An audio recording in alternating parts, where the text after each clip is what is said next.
वक्रतुण्डमहाकाय कोटिसूर्यसमप्रभ निर्विघ्नं कुरु मे देव सर्वकार्येषु सर्वदा सर्वकार्येषु सर्वदा।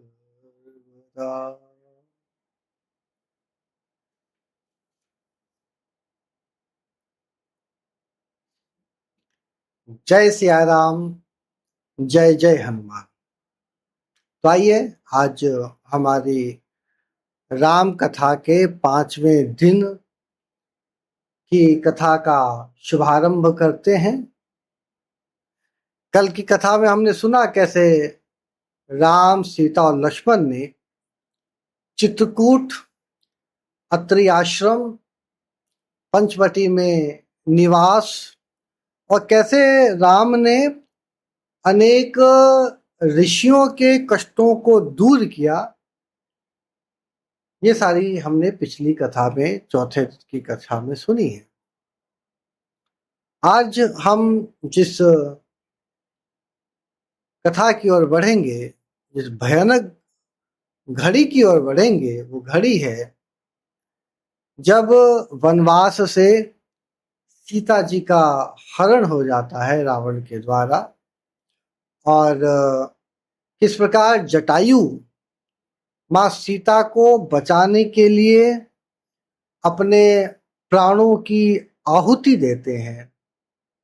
और जब राम विरह में व्याकुल हो जाते हैं, तब जब शबरी अपने प्रेम के बेर खिलाती है और किस प्रकार से राम जी का और हनुमान जी का मिलन होता है। और ये जो राम का और हनुमान जी का मिलन है वो पूरी कथा की दिशा को बदल देती है। और न केवल पूरी कथा के दिशा को बदलती है, अपितु भक्तों की दृष्टि से देखें तो कथा में एक ऐसा भक्त आता है जो पूरे संसार का पालनहार है, उद्धार करने वाला है, जो बल बुद्धि के सबसे श्रेष्ठ अग्रगण्य कहलाए। ऐसे हनुमान जी का जिनसे मिलन होता है वो भक्तों के भक्त हनुमान जी। तो चलिए आज हम 5वें दिन की कथा की यात्रा पर चलते हैं, जहाँ राम का हृदय टूटेगा, जहाँ सीता अशोक वाटिका से आंसू बहाएंगे और जहाँ एक भक्त हनुमान जी को मिलेंगे और वो सीता जी का पता लगाएंगे। हम पिछले दिन जो बात छोड़ आए थे वो था कि राम, सीता और लक्ष्मण पंचवटी के आश्रम में आ गए थे। पंचवटी का आश्रम अद्भुत था, गोदावरी नदी के किनारे। ये स्थान बहुत ही रमणीक है। 5 बरगद के विशाल वृक्ष हैं, इतने बड़े कि उनकी छांव में सैकड़ों लोग बैठ सकते हैं। 5 वृक्ष हैं टोटल, कुल संख्या 5, कुल संख्या 5, लेकिन बैठने की जो कैपेसिटी है सैकड़ों लोग उस पर बैठ सकते हैं। तो समझिए कि वो जो वृक्ष है कितना विशाल है। और इतने बड़े और विशाल वृक्ष की शाखाएं इतनी फैली हैं कि ऐसे लगता है कि वो आकाश को छुएंगी। ऐसा लगता है कि उसकी जो शाखाएं वो आकाश को अपने गले लगाना चाहती, चारों ओर फूलों से एकदम लदी लताएं, मोगरे की सफेदी, चमेली की सुगंध, गुलाब की लाली, भोरे की गूंज, कोयल की कूक, मोर नाच रहे हैं। हर सुबह सूर्य की किरणें गोदावरी के जल में प्रतिबिंबित हो रही है, मानो नदी स्वयं में मुस्कुरा रही। राम जी एक सरल साधारण सहज कुटिया में लक्ष्मण ने बांस काटे, उन्हें बड़े प्यार से एक एक करके छील छील कर साफ किया। राम ने जो लक्ष्मण ने जिन बांसों को साफ किया था उसकी खूंटी को एक एक करके गाड़ा। हर खूंटी को जमीन में इतना गहरा गाड़ा कि वो कुटिया एकदम मजबूत बन जाए, हिले ना, आंधी में, तूफान में, बरसात में वो हिले ना। और उसमें बहुत अच्छे अच्छे सुंदर फूलों की कलाकृतियां बनाई।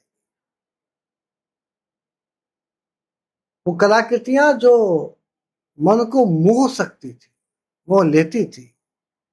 और तीनों ने मिलके जब वो कुटिया बना रहे थे, मानो कोई महल बना रहे हो।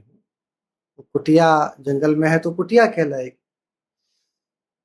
लेकिन राजा का पुत्र जो बनाएगा उसकी दृष्टि तो राजा वाली रहेगी। तो जो आशियाना था वो बहुत सुंदर आशियाना बना दे। तो राम जी ने कहा, सीता ये कुटिया हमारा महल है, इसमें वही सुख है जो अयोध्या के राजमहल में था। सीता जी ने कहा, स्वामी आप जहां हैं हमारे लिए तो वही सुख है, वही मेरा महल है। यहाँ के पत्ते भी मुझे सेज के समान लगते हैं, यहाँ का जल मुझे अमृत लगता है, यहाँ की हवा मुझे चंदन सी प्रतीत होती है। आप मेरे साथ में हैं, मेरे को जीवन में किसी प्रकार की कमी नहीं है। सीता जी का कथन बहुत गहरा है।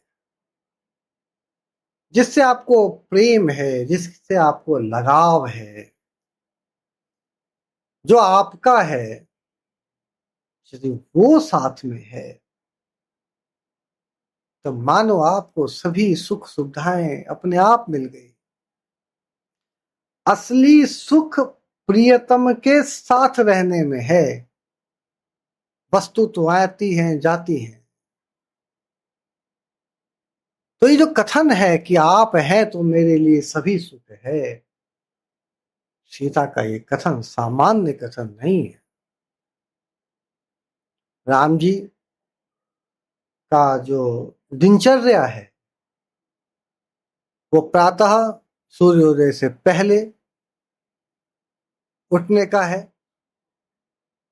सूर्योदय से पहले जब जब उषा काल है, जो अंधेरा रहता है, वो उठ जाते हैं, गोदावरी नदी में स्नान करते हैं ठंडे पानी से।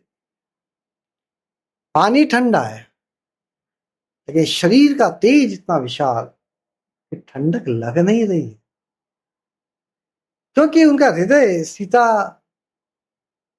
के रहने से, साथ रहने से भरा हुआ है। सुबह पूजा पाठ और साँझ की संध्या वंदन वो सीता जी के साथ करते हैं। उनके मुख से निकले मंत्र पूरे वातावरण को पवित्र करते हैं। लक्ष्मण उनके लिए फूल लेके आते, जंगल से ताजे ताजे तोड़े हुए, जिन फूलों पर ओस की बूंदे हैं, वे जड़ी बूटी इकट्ठा करते हैं, कुटिया की सफाई करते हैं। वे राम की सेवा में इतने तत्पर रहते हैं कि कभी नहीं कहते कि भैया मैं थक गया हूं, मुझे आराम करना है। एक ही ध्येय, एक ही ध्येय, राम की सेवा। लक्ष्मण ने एक ही ध्येय बनाया, राम की सेवा, सीता जी की सेवा। राम जी कभी कभी आसपास के ऋषि मुनियों के आश्रमों में जाते, उनसे आशीर्वाद लेते, उनकी समस्याएं सुनते और यदि कोई राक्षस उनको कष्ट दे रहा है तो उसका निवारण भी करते। और धीरे धीरे धीरे धीरे धीरे पूरे दंडकारण्य में राम का नाम फैल गया। ऋषि कहने लगे हमारे रक्षक आ गए, अब हम निर्भय हो गए। अब हम निर्भय होकर इस वन में तपस्या कर सकते हैं। अब हमें कोई डर नहीं है। और जब जिंदगी में सब कुछ अच्छा चल रहा होता है, ये सबके जीवन में, तो अचानक कोई एक ऐसी घटना, ऐसी बात, ऐसा संयोग हो जाता है कि उस पर कोई काली दृष्टि लग जाती है। और पंचवटी के आश्रम में भी ये काली दृष्टि लगी। बड़ी अजीब घटना। आकाश में कौवा उड़ रहा है, कोई साधारण कौवा नहीं, वो इंद्र का पुत्र जयंत है।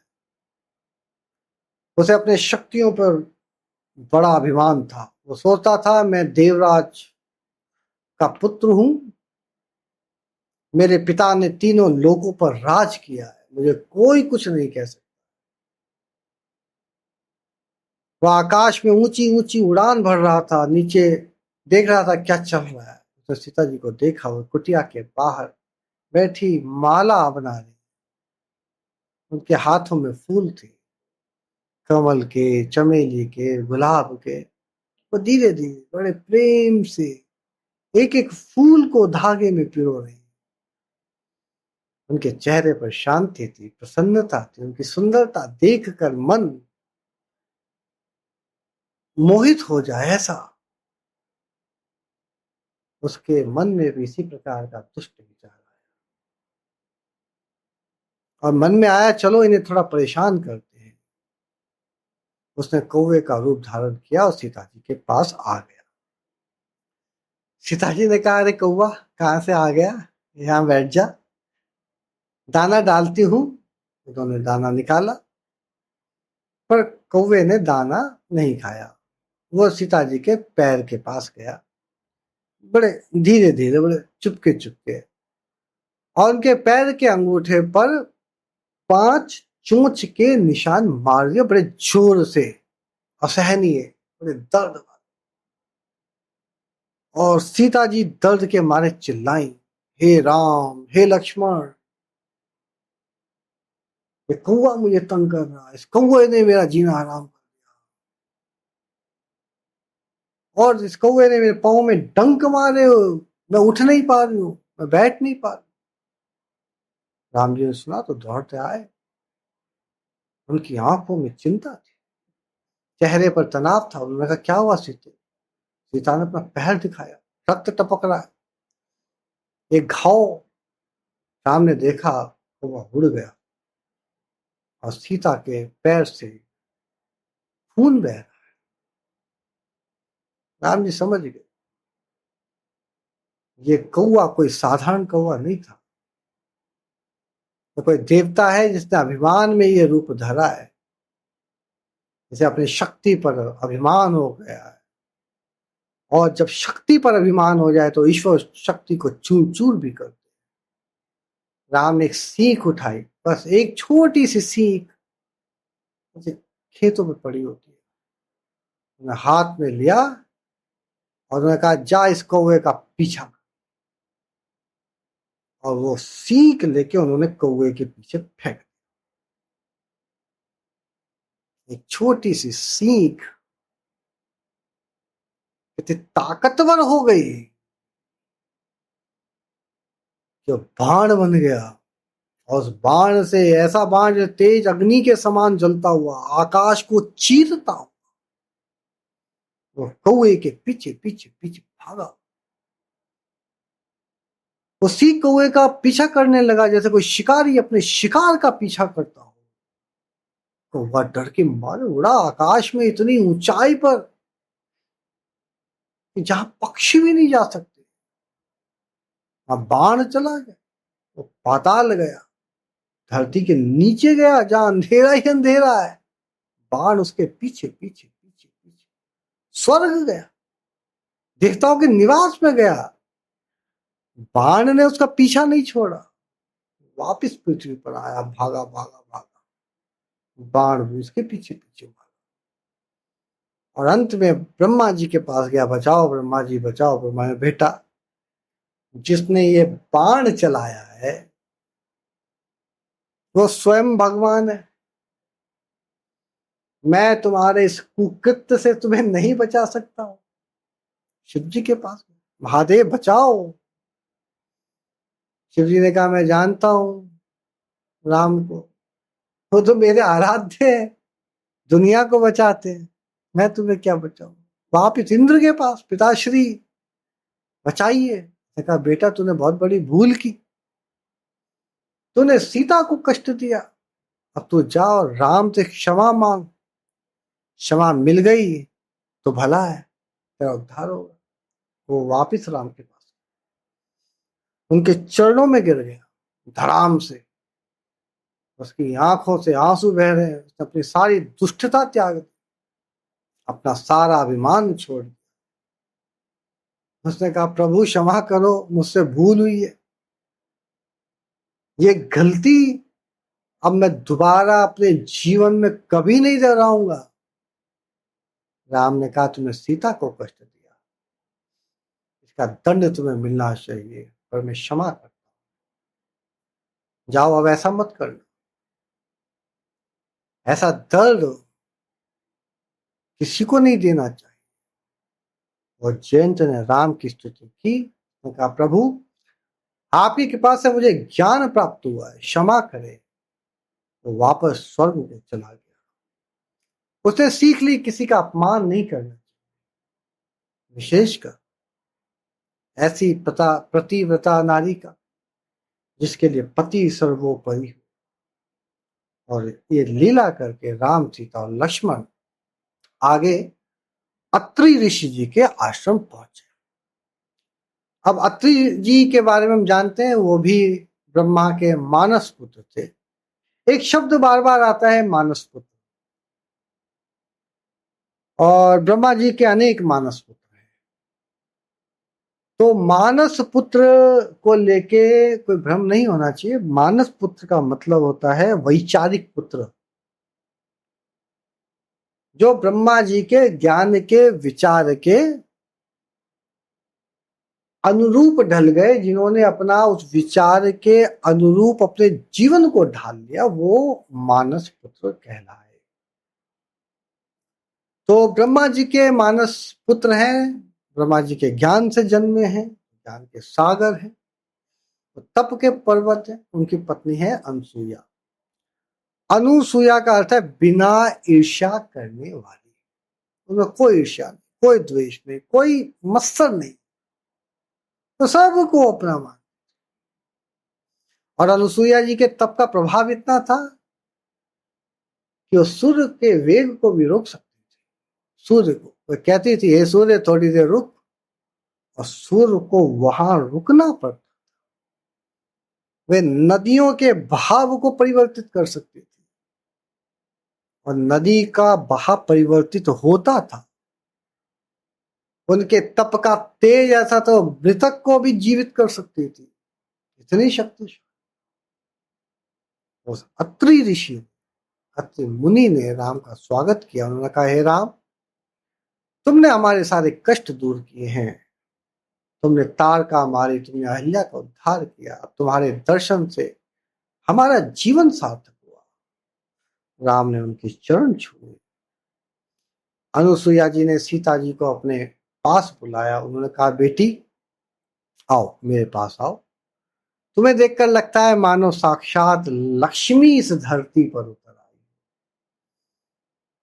पर लक्ष्मी केवल रूप से नहीं हो, तुम चरित्र से भी लक्ष्मी। मैं तुम्हें पातिव्रत्य धर्म की शिक्षा दे। अनुसुईया जी ने कहा बेटी सीता सुन, पति की सेवा ही स्त्री का सबसे बड़ा धर्म है। पति ही तुम्हारा देवता है, कोई दूसरा देवता नहीं है। पति ही तुम्हारा गुरु है, कोई दूसरा गुरु नहीं है। पति ही तुम्हारा सब कुछ है। धन वैभव आनंद सब कुछ पति में समाहित है। जो स्त्री अपने पति का आदर करती है उसे स्वर्ग की प्राप्ति होती है। जो अपने पति को दुख देती है वो नरक में जाती है। इसलिए सदा राम की सेवा में लगी रहना, उनके सुख में सुख मानना, उनके दुखों को अपना दुख मानना। कभी उनसे कठोर वचन नहीं बोल, कभी कठोर वाणी में उनसे बात मत कर, ऐसी कर्कश वाणी कभी मत बोलना जिससे घर का वातावरण खराब हो जाए। घर का वातावरण साधन संसाधनों से अच्छा या बुरा नहीं होता, घर का वातावरण तो वाणी से अच्छा और बुरा होता है। कभी उनकी आज्ञा का उल्लंघन मत कर, क्योंकि आज्ञा का उल्लंघन आपके आपके एक मतता को मारता है। सीता जी ने कहा, माता मैं आपकी बातों को ध्यान रखूंगी, मैं सुन रही हूं, मैं अपने पति की सेवा में कोई कमी नहीं रखूंगी, मैं अपने प्राणों से भी अधिक राम को चाहती हूँ, मेरे लिए तो राम ही सब कुछ है, मेरे वो प्राण है। अनुसुईया जी ने सीता को एक दिव्य लेप दिया, वो लेप चंदन से बना, केसर से बना था, अगरू से बना था, सब दिव्य सुगंधों से उन्होंने उस लेप को लिया। उन्होंने कहा, यह लेप तुम्हारे शरीर पर लगा, ये तुम्हारी सुंदरता को, तुम्हारी यौवनता को अमर रूप रखेगा, तुम सदा युवा रहोगी और तुम्हारी रक्षा भी करेगा, कोई बुरी शक्ति तुम्हारे आसपास नहीं भटक सकेगी। और सीता जी ने वह लेप श्रद्धा से बड़ा ग्रहण किया, दोनों हाथों से लेकर उसे अपने माथे से लगाया। अब पंचवटी में भी एक नया मोड़ आता है, एक मोड़ जिससे पूरी कथा की दिशा बदल। उधर लंका में रावण की बहन सुपर्णखा थी, उसका नाम ही बताता है सूर्पनखा। सूर्प यानी सूप, नखा यानी नाखून, जिसके नाखून सूप के समान है वो शूर्पनखा, और हद से ज्यादा बदसूरत। उसके दांत एकदम बाहर निकले हुए थे, टेढ़े मेढ़े पीले, न नहाती थी न धोती थी, राक्षसनी थी। उसकी आंखें लाल थी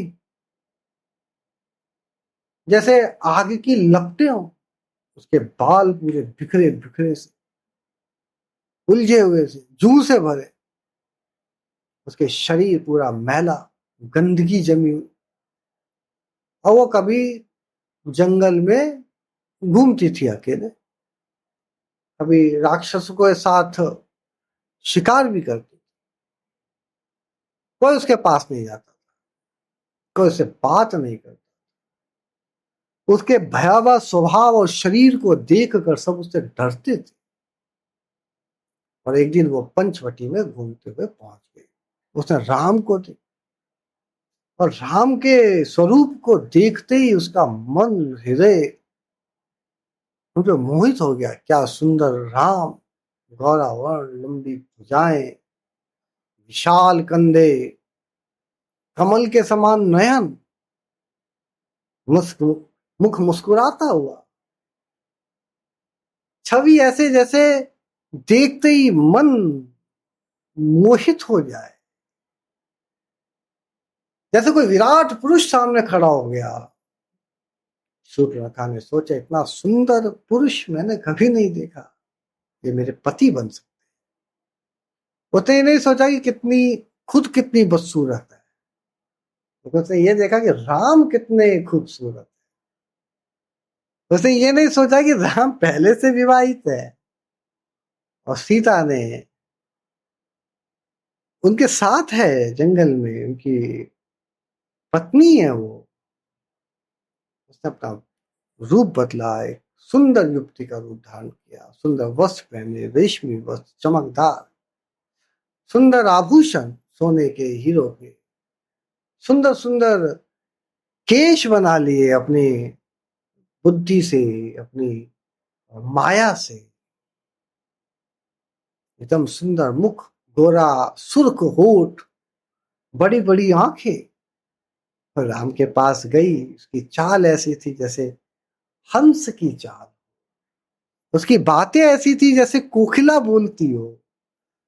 उसने कहा, हे सुंदर राजकुमार, मैं तुम पर मोहित हूं। तुम्हारे रूप ने मेरे मन को मोहित कर लिया है। मुझसे विवाह करो, मैं तुम्हारे साथ रहूंगी, तुम्हारी सेवा करूंगी, तुम्हारे चरणों में अपने जीवन को बिताऊंगी। राम ने मुस्कुराते हुए कहा, मैं पहले से विवाहित हूं, ये मेरी पत्नी है सीता। तो मेरे छोटा भाई अविवाहित है, उसके पास जाओ, सुंदर है, युवा है, अभी शादी नहीं हुई है उसकी, और तुम इतनी सुंदर हो, तुम्हारे लिए तो उपयुक्त है। शूर्पणखा लक्ष्मण के पास गई। उसने कहा, तुम सुंदर हो, तुम्हारे भाई से भी अधिक, मुझसे विवाह करो, मैं तुम्हारी हो जाऊंगी। लक्ष्मण ने कहा, मैं तो राम भैया का सेवक हूँ, उनका दास हूं, मैं वनवासी हूँ, मेरे पास घर नहीं है, महल नहीं है, धन नहीं है, कुछ नहीं है। तुम किसी राजा वाजा के पास जाओ जो तुम्हें सुख देगा। ये जंगल है, यहाँ तो केवल दुख ही दुख है। उसके प्रपोजल को रिजेक्ट करते हुए शूर्पणखा को बड़ा गुस्सा आया। उसका मन क्रोध से भर गया। उसने सोचा, ये सीता ही है जो मेरे मार्ग की रुकावट है। राम ने मुझे मना किया सीता के कारण, लक्ष्मण ने भी जब मुझे मना किया तो कहा कि मैं तो राम की और सीता की सेवा करने में अपना जीवन बिता रहा हूं। यदि आज ये नहीं होती तो राम मुझसे विवाह कर लेते, यदि ये नहीं होती तो लक्ष्मण भी मुझे स्वीकार कर लेते। मुझे अस्वीकार करने का श्रेय यदि किसी को जाता है तो इस महिला सीता को जाता है। हर इसी के कारण से मैं अविवाहित रहे। और उसने अपना वास्तविक रूप, क्रोधित इतनी ज्यादा हो गई कि अपना वास्तविक रूप वहीं पर दिखा, भयंकर, विकराल, और उसके मुंह से भयंकर दहाड़ निकली, सीता अब तेरा अंत है, मैं तुझे खा जाऊंगी, मैं तेरा खून पी जाऊंगी, मैं तेरी हड्डियों को चबा जाऊंगी। और वो अचानक सीता को खाने के लिए, लक्ष्मण ने देखा, और लक्ष्मण स्वयं क्रोधित, उनका आसमान, सातवें आसमान पर क्रोध, उनकी आंखों से आग आग निकल रही थी। उन्होंने कहा, हे राक्षसनी, तूने सीता माँ के प्रति ऐसा व्यवहार किया, तूने मेरी भाभी के बारे में ऐसा तो जानती नहीं है, मैं अपनी भाभी के लिए अपने प्राणों को दे सकता हूं। और अचानक उन्होंने अपनी तलवार निकाली, जो सूर्य के समान तलवार चमक रही थी, और एक ही वाण में सीता के नाक पे रखी उसको काट दिया। तलवार इतनी तेज गति से चली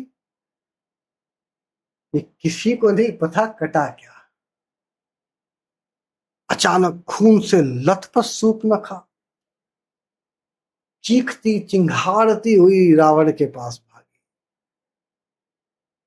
हाय हाय, मेरा अपमान किया, मेरी नाक काट दी, अब कैसे जीऊंगी। और भागी सीधी लंका की ओर। शूर्पणखा अपने भाइयों खर, दूषण, तिश्रा के पास पहुंची। ये तीनों रावण के शक्तिशाली सेनापति थे। खर जिसका अर्थ है गधा, पर वो गधा नहीं था, वो बड़ा भयंकर था। जिसको बोलचाल की भाषा में कहते हैं गधा, तो वो बुद्धि से गधा नहीं था, बल से गधा, भयंकर। दूषण जिसका अर्थ है पापी, पाप की इंतहा। और तीसरा है तिश्रा, जिसके 3 सिर थे और तीनों मुख से आग निकलती थी इतना। इनकी सेना में 14,000 राक्षस थे। तब जनसंख्या इतनी नहीं होती थी, और सभी राक्षस हथियारों से लैस थे, सभी भयंकर, सभी राम को मारने के लिए तत्पर हो। शूर्पणखा ने सारी बात बताई, मेरा अपमान किया गया, मेरी नाक काट दी गई। वह राम नाम का राजकुमार आया, उसकी पत्नी सीता बहुत सुंदर है, तुम जाओ उसे मारो और उसकी पत्नी को ले आओ। और खर दूषण तृषा क्रोध से भर गए, उन्हें सारी सेना इकट्ठी कर दी, 14,000 राक्षस, सभी काले भुषुंड, गंदे गंदे दांत, लाल लाल आंखें, उनके कवच चमक रहे थे, उनके हाथों में तलवारें थी, भाले, गदाएं, धनुष, बाण, युद्ध के लिए तत्पर। वे पंचपटी पर टूट पड़े। उनके गर्जन से सारा जंगल गूंज उठा, पेड़ कांपने लगे, पत्ते झड़ने लगे, पक्षी उड़ गए, पशु भाग खड़े हुए। राम ने लक्ष्मण से कहा, भैया तुम सीता जी को कुटिया के अंदर ले जाओ, दरवाजा बंद करो, तुम सीता जी की रक्षा करो, मैं जरा अकेले इन राक्षसों की सेवा पानी करता हूं। लक्ष्मण ने कहा, भैया मैं भी तुम्हारे साथ चलूंगा, सेवा पानी तो मुझे भी देनी है इनको। राम ने कहा, नहीं, सीता की रक्षा पहले है, तुम वहां जाओ, इनके लिए तो मैं अकेला ही काफी। राम ने अपना धनुष उठाया। अब राम जी जब जब धनुष उठाते हैं, राक्षस कांप जाते हैं। उनकी प्रत्यंचा की जो टंकार है, टंकार भर से राक्षस भयभीत हो जाते हैं, सन्नाटा छा जाता है। ऐसी टंकार राम जी के धनुष की। बाण चलने लगे, एक के बाद एक, 10 के बाद 10, 100 के बाद 100। राम के साथ इतनी तेजी से चल रहे थे कि देखने वाला देखता ही रह जाता। कब धनुष पर बाण आया, कब छूटा, कहाँ लगा, कुछ पता नहीं। हर बाण एक राक्षस को मार रहा था। रण क्षेत्र में रक्त की नदियां बहने लगी, लाल लहू, एकदम गरम गरम लहू। धरती को लहू ने, खून ने एकदम सनासन कर दिया। राक्षस चिल्ला रहे थे, बचाओ बचाओ, पर कोई नहीं बचा पाया। जो राम की ओर बढ़ते गए वो गिर जाते, जो धनुष उठाता उसके हाथ कट जाते, जो भाला फेंकता वो वापस जाकर उसे चीर देता। और खरदूषण तृषा ने स्वयं युद्ध के अंत में, तृषा ने अपने तीनों सिरों से राम पर बाण बरसा। राम ने एक बाण से तीनों सिरों को काटा, एक साथ तीनों सिर उड़ गए। दूषण आया, उसने राम पर गदा चलाई। राम ने बाण चलाया, गदा 2 टुकड़ों में गिर गई और बाण दूषण के हृदय में जाके लगी। फिर खर, घमासान युद्ध हुआ। खर ने कहा, राम तू बहुत बहादुर है, मैं तुझे सलाम करता हूं और मैं आज तेरा अंत देखना चाहता हूं। तुझको समाप्त करने के लिए मैं अपनी सारी शक्ति लगा दूंगा। राम ने कहा, खर तू कितने भी प्रयास कर ले, पापी का अंत होना ही है। जो अधर्म पर चलता है उसका विनाश निश्चित। राम ने एक दिव्य बाण चलाया। वो बाण तो सूर्य के समान तेज था, जिस बाण का अग्नि के समान तप रहा था, सीधा खर के हृदय लगा। फिर चिल्लाया, राम राम, और गिर पड़ा। 14 के 14,000 राक्षस वहीं पर धराशायी हो गए। केवल मारीच बचा जो वहां से भाग गया। राम का बाण देख चुका, इससे आगे उसको देखने का सामर्थ्य नहीं था, पता था मारा जाऊंगा। शूर्पणखा लंका पहुंची, वो रावण के पास गई। रावण ने उसको अपमानित रूप देखा, खून से लथपथ, नाक फटा हुआ है। उसे बड़ा क्रोध आया, उसने पूछा, किसने ऐसा किया? शूर्पणखा ने कहा, भैया उस राम ने किया है। अयोध्या का राजकुमार है, उसने मेरी नाक काट दी, उसने हमारी सेना को नष्ट भ्रष्ट कर दिया। उसकी पत्नी सीता और सुंदर है, इतनी सुंदर आपने कभी देखी नहीं होगी।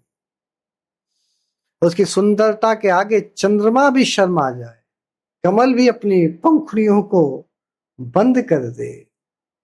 उसकी आंखें एकदम मृग की तरह, उसकी चाल हंसनी की तरह, उसकी वाणी एकदम कोकिला की तरह मधुर है।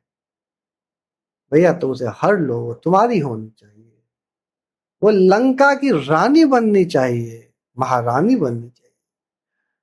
ये सुनकर रावण के मन में लालच पैदा हुआ, बड़ा भयंकर लालच। और ये वो लालच था जिसने पूरे लंका का सर्वनाश किया। उसने सोचा अगर वो इतनी सुंदर है तो उसे तो मेरी ही पत्नी बननी चाहिए। मैं लंका का राजा हूं, मेरे पास सब कुछ है, सब कुछ है, लेकिन मेरे पास ऐसी सुंदर स्त्री नहीं है। उसने मारीच को बुलाया। मारीच बहुत समझदार था, वो भाग चुका था राम के बाण से, वो जानता था राम की शक्ति। उसने कहा भैया मैं तुम्हें समझाता हूं, जिस राम के आप सपने देख रहे हो वो कोई साधारण मनुष्य नहीं है, वो स्वयं भगवान विष्णु का साक्षात रूप है। उनके बाण का तेज मैंने देखा है, उनकी शक्ति को मैंने महसूस किया है। उनके बाण से मैं समुद्र के उस पार जाके गिर गया था, और एक ही बाण से। और यदि आप इस युद्ध को कंटिन्यू रखोगे तो आपका विनाश होगा, और सीता जी को छीनना असंभव है।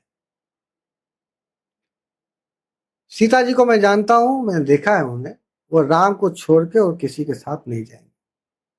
तो रावण नहीं माना, रावण का अहंकार बोल रहा था, मैं किसी से नहीं हारा हूं आज तक, मैं सबसे बड़ा हूं, मैं सब कुछ कर सकता हूं। उसने कहा तुम स्वर्ण मृग का रूप धारण करो, सोने का मृग। सीता उसे देखकर मोहित हो जाएगी, वो राम को भेजेगी और मैं उसका हरण कर लाऊंगा। ये मेरी योजना है। मरीत ने कहा भैया तुम्हारी ये मूर्खता है, पर तुम्हारी आज्ञा का पालन करना भी तो मेरा धर्म है, मेरा कर्तव्य है। मैं जाता हूं मरने के लिए।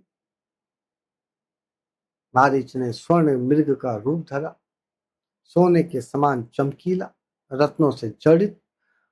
उसके शरीर पर अंगूर के समान रक्ति मचा थी, आंखें नीलम की तरह नीली थी, सींगे मूंगे की तरह लाल थे। उसकी चाल ऐसी थी जैसे कोई परी नाच रही हो। पंचवटी में आया, घूमने लगा, उसकी चमक से सारा जंगल जगमगा उठा। पेड़ भी चमकने लगे, पत्ते भी, फूल भी। सीता जी ने उसे देखा, उनका मन उस पर मोहित हो गया, उनकी आंखें फटी की फटी रह गई। ऐसा सुंदर हिरण उन्होंने कभी देखा नहीं था। उन्होंने कहा स्वामी ये हिरण देखो कितना सुंदर है, उसका रंग, उसकी चाल, उसकी आंखें, सब कुछ बहुत अद्भुत है। मैं इसे पालना चाहती, कृपया इसको पकड़ के लाइए, मैं इसे अपने पास रखना चाहती। राम जी ने उस हिरण को देखा, उन्होंने कहा यह कोई सादा हिरण नहीं है, यह माया है, यह मारीच है, ये रावण का साथी है, रावण ने इसे भेजा है। मेरा तुम विश्वास करो, ये छल है, ये माया है। लेकिन सीता जी को इतना लगाव हो चुका था उस हिरण से कि वो अपनी जिद पे अड़ गई। ये माया नहीं, ये असली हिरण है। मुझमें ऐसा प्रेम हो रहा है उसे देखकर, आप इसे पकड़ कर लाइए, मैं इसकी सेवा करना चाहती हूँ, इसे अपने पास रखना चाहती हूँ। अंत में सीता जी की बात को राम को मानना ही पड़ा। वो हिरण के पीछे भागे, धीरे धीरे पैरों से पत्तों को हटाते, शोर न करते। हिरण भाग रहा था, राम पीछा कर रहे थे। बहुत दूर चले गए, जहां कुटिया नहीं थी, इतने दूर की जहां सीता की आवाज नहीं जाती थी, जहां कुछ नहीं सुनाई देता था, इतने दूर। तो राम ने बाण चलाया, और उस बाण से हिरण के हृदय में लगा, और हिरण मरने लगा धड़ाम से। और मरने से पहले उसने राम की आवाज में चिल्लाकर कहा, हे सीते, हे लक्ष्मण, मुझे बचाओ, मैं मर रहा हूं। राम के स्थान पर वो चिल्लाया, राम ने मरीच चिल्लाया, पर आवाज राम की थी, स्वर राम की थी। सीता जी ने अचानक ही सुना और घबरा गई। उनका हृदय व्याकुल हो गया, उनके पैर थर्रा गए, वे कांपने लगे। उन्होंने लक्ष्मण से कहा, जाओ जाओ जाओ, राम को बचाओ, बड़े संकट में है, बड़े घोर संकट में है, उन पर कुछ विपदा आ गई है। लक्ष्मण ने कहा, भाभी घबराओ मत, ये कोई राक्षस का छल है। राम भैया पर कोई संकट नहीं आ सकता, वे स्वयं भगवान है, उन्हें कौन हरा सकता है। यह मारीच की निश्चित रूप से एक चाल है, यह रावण की माया है। सीता ने कठोर वचन कह दिए, लक्ष्मण, मैं जानती हूं तुम अब राम से ईर्ष्या करने लगे, तुम नहीं चाहते कि राम राजा बने, तुम नहीं चाहते राम सुखी रहे, तुम चले जाओ। मैं तुमसे कहती हूं, अभी जाओ और राम को बचाओ। लक्ष्मण को सीता जी की बातों को मानना पड़ा। उनकी आंखों में आंसू थे, इसलिए नहीं कि वे डरे थे, बल्कि इसलिए कि आज उनके ऊपर सीता ने प्रश्न चिन्ह लगा दिए थे, ईर्ष्या के आरोप लगा दिए। उन्होंने सीता के चारों ओर एक रेखा खींच दी, जिसको हम लक्ष्मण रेखा कहते हैं। उन्होंने कहा, भाभी, इस रेखा को लांग कर बाहर मत आना। यह रेखा राम नाम की शक्ति से बनी है, किसी भी राक्षस में इतना सामर्थ्य नहीं है कि इस रेखा को वो पार कर सके। मैं चाहता हूं और मैं जल्द लौटूंगा, अपना ध्यान रखना। और वे चले गए। उधर रावण साधु का वेश धारण करके आया, सफेद वस्त्र, हाथ में दंड, माथे पर तिलक, मुख पर मुस्कान, उसकी दाढ़ी थी लंबी लंबी और सफेद दाढ़ी साधुओं। उसकी आंखें नीचे थी जैसे कोई संत होते हैं। धीरे धीरे कदम कोई तपस्वियों की तरह वो चलता हुआ है। सीता के पास आया, बोला, माता भिक्षा दीजिए, मैं भूखा हूं, मैं प्यासा हूं, मुझे आपकी कृपा चाहिए। सीता ने कहा, ठहरिए, मैं लाती हूं। वो उठी, रेखा के पास पहुंची, रेखा को देखा, लक्ष्मण रेखा, और वो उस लक्ष्मण रेखा को लांघ कर बाहर आ गई, क्योंकि उनको अतिथि का अपमान नहीं करना था। वो किसी की प्रार्थना को टाल नहीं सकती थी। और जैसे उन्होंने लक्ष्मण रेखा को पार किया, रावण ने अपना असली रूप दिखाया। 10-10 सिर, 20 भुजाएं, मुकुट, आभूषण, उसके 10 सिरों पर मुकुट चमक रहे थे। उसकी आंखों में 20, उसकी 20 भुजाओं में अलग अलग अस्त्र थे। वो अट्टहास करके हंसा, जिससे तीनों लोग कांपने लगे। उसने सीता को उठा लिया एक ही झटके, बिना किसी परिश्रम से। चिल्लाए, हे राम, हे लक्ष्मण, मुझे बचाओ। हे रावण, तुझे धिक्कार है, तूने मेरा अपमान किया, पर कोई नहीं सुन पाया। रावण ने सीता को अपने पुष्पक विमान में बिठाया और उस विमान से वो हवा में उड़कर उनको उड़ता हुआ ले गया, बादलों को चीरता हुआ, और वो लंका की तरफ को चल दिया। अब यहीं पर जटायु जी का प्रसंग आता।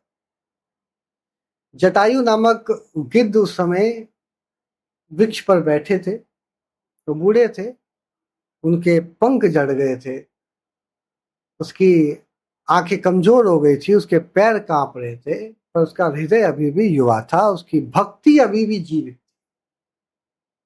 वो राम का भक्त, वो सीता के पिता जनक का मित्र था।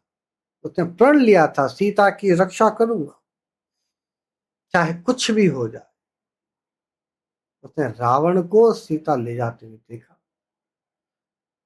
उसकी आंखें जल उठी, क्रोध से नहीं, वेदना से।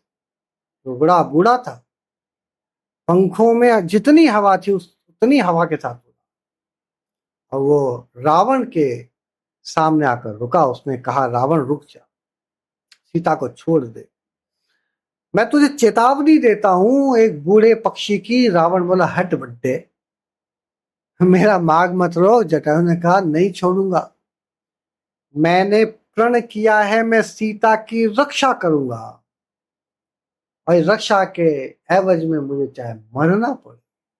भयंकर युद्ध हुआ बूढ़े पक्षी और लंकापति रावण के बीच। जटायु ने रावण के 10 सिरों पर चोंच मारी, एक एक करके सब पर। उसने रावण के रथ को तोड़ दिया अपनी चोंच से, अपने पंजों से। उसने रावण के धनुष बाण को भी नष्ट किया, एकदम उड़ा दिया, एकदम बिखेर दिया। रावण चकित हो गया, ये बूढ़ा पक्षी इतना शक्तिशाली कैसे, इसमें इतनी ताकत कहां से आई। पर रावण तो अपने आप में बहुत शक्तिशाली युवा था, बलवान था, अस्त्र शस्त्रों से निपुण था। उसने अपनी तलवार निकाली, वो तलवार जो हजारों सिरों को काट चुकी थी। उसने जटायु के पंख काट दिए, फिर दूसरे को काटा, तीसरे। जटायु लहूलुहान होकर पृथ्वी पर गिर पड़ा।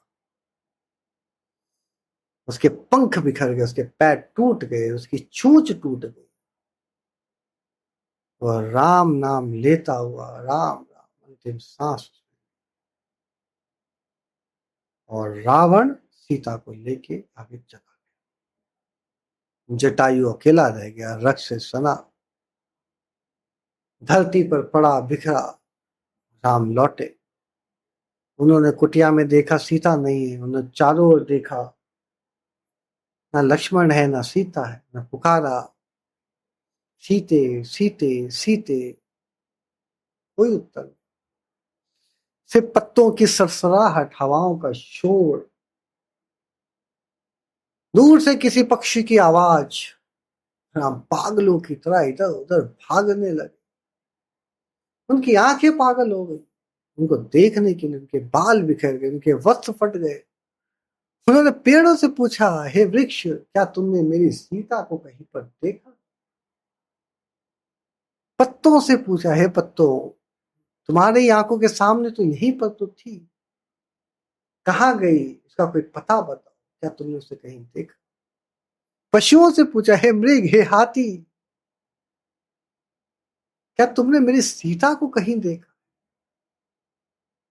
पक्षियों से, हे खग, हे वृंद, हे मधुकर, हे कोयल, क्या तुमने मेरी सीता को कहीं आते जाते देखा है?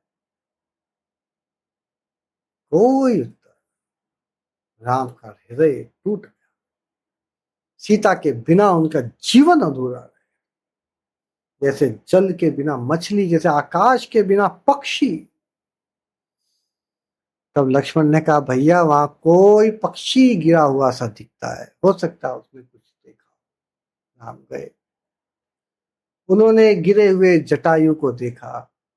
जटायु एकदम रक्त से सना, पंख बिखरे हुए थे, आंखें बंद थी। राम ने उसे गोद में उठा लिया। उनके आंखों में आंसू बहने लगा, जटायु के लिए नहीं, सीता के लिए। जटायु ने धीरे धीरे आंखें खोली, उसने राम को देखा। उसके होठ धीरे धीरे थोड़े से हिले। राम राम। उसने कहा, प्रभु, रावण ले गया सीता को, लंका की ओर ले गया। मैंने बहुत युद्ध किया, बहुत प्रयास किया, बहुत उसे रोकने का प्रयत्न किया, क्षमा करें, मैं असफल। राम ने कहा, जटायु, तुमने अपनी शौर्यता दिखाई, तुमने मेरी पत्नी सीता को बचाने के लिए अपने देह का त्याग किया है, तुम धन्य हो। मैं तुम्हारा ऋणी रहूंगा। जटायु ने कहा, प्रभु, मुझे मोक्ष दो, मेरी आत्मा को शांति मिलो, ऐसा वर दो। राम ने अपना हाथ जटायु के मस्तक पर रखा। जटायु ने अंतिम सांस ली। राम के नाम के साथ उसकी आत्मा ऊपर उठी, स्वर्ग की ओर गई। राम ने उनका अंतिम संस्कार किया, अपने हाथों से उसकी चिता जलाई, मंत्रोच्चारण किए, उसे मुक्ति दी। शबरी की भक्ति भी अद्भुत है। वो बूढ़ी हो गई थी, उसकी आंखें कमजोर थी, उसके हाथ कांपते थे, उसके पैर डगमगाते थे, पर उसका जो प्रेम था वो एकदम जवान था। उसके गुरु ने कहा था, शबरी राम आएंगे एक न एक दिन, और तुम तब तक तप करना जब तक राम ना आ जाए। वर्षों से, दशकों से। और उसने पेड़ से बेर को तोड़ तोड़ के रखा था। पहले वो चखती थी, ये मीठा है राम को दूं, ये खट्टा है राम को ना दूं। लक्ष्मण ने कहा, भैया ये तो पहले चख लेती है, ये तो शुद्ध है, पवित्र है। हमने कहा, लक्ष्मण तुम उसकी भक्ति को देखो, भक्ति में कोई नियम नहीं होता, प्रेम ही सब कुछ है। तो प्रेम से तोड़े हैं, प्रेम से चखे हैं, प्रेम से रखे हैं। मैं उन बेरों को नहीं स्वीकार कर रहा हूं, मैं उसके प्रेम को स्वीकार। और मैंने, राम ने वो सारे बेर खा लिए, खट्टे भी थे, मीठे भी थे। सीता के वियोग ने उन्हें किसी चीज का स्वाद नहीं आ रहा था, तो शबरी के बेरों में उन्हें भक्ति का स्वाद। शबरी को मोक्ष मिला और वो सबरी राम में समाई। अब बात करते हैं जिसके बिना राम कथा अधूरी रहती है। जो नहीं है तो राम कथा है ही नहीं, ऐसे बजरंग बली हनुमान जी। हनुमान जी ने एक वटुक वेश धारण किया, एक छोटे से ब्राह्मण का वेश, पीताम्बर, जनेऊ, माथे पर तिलक। वो राम के पास आए। उन्होंने कहा, प्रभु मैं सुग्रीव का दूत हूं, सुग्रीव आपसे मिलना चाहते हैं। वे बानर हैं पर वे आपके भक्त हैं। उनका भाई बाली उन्हें राज्य से बेदखल कर चुका है, उनकी पत्नी छीन चुका है, और वे आपकी सहायता आपसे चाहते हैं। राम ने कहा, हनुमान मैं तुम्हें पहचान गया, तुम वही हो जो सीता की खोज करोगे। जाओ सुग्रीव से कहो राम उनसे मित्रता करेंगे। और इस प्रकार राम और सुग्रीव मिले। सुग्रीव ने राम के चरण छुए, राम ने उन्हें उठाया। दोनों मित्र मित्र हो गए। चरण नहीं छूते, हाथ बढ़ाते, ऐसा कहा गया। राम ने कहा, सुग्रीव मैं तुम्हारी सहायता करूंगा, मैं बाली का वध करूंगा, और मैं तुम्हारा राज्य तुमको लुटवाऊंगा। सुग्रीव ने कहा, प्रभु मैं आपकी सहायता सीता की खोज में करूंगा, मैं पूरी वानर सेना लगा दूंगा। हनुमान वे सबसे शक्तिशाली, सबसे बुद्धिमानी, सबसे भक्त हैं। वे सीता को खोजेंगे, वो समुद्र को पार करेंगे, वो लंका जाएंगे, सीता जी को ढूंढेंगे। सीता जी राम के चरणों में बैठ गए, आंखों में आंसू थे, हाथों में राम का नाम था, और हृदय में राम का वास था। तो भक्तों, आज 5वें दिन की कथा यहीं विराम लेती है।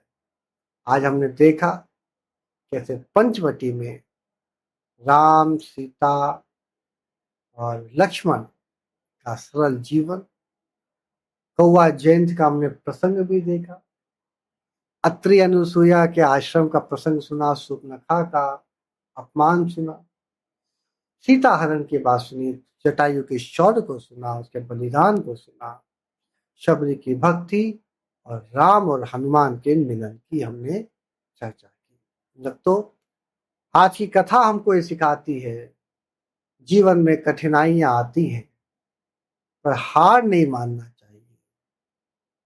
जटायु बूढ़ा था पर उसने युद्ध किया, शबरी बूढ़ी थी पर उसने प्रेम किया, हनुमान अकेले थे, उन्होंने समुद्र को लांघा। राम वियोग में थे, पर उन्होंने धीरज को नहीं छोड़ा। कल छठे दिन हम सुनेंगे कैसे हनुमान समुद्र को लांघते हैं, लंका में आग लगाते हैं और कैसे राम रावण का युद्ध होता है। जो भी आज इस कथा को मन से सुन रहा है, उसके जीवन के रावण मर जाए, उसकी सीता सुरक्षित रहे, उसका हनुमान जाग जाए। जय श्री राम, जय जय हनुमान।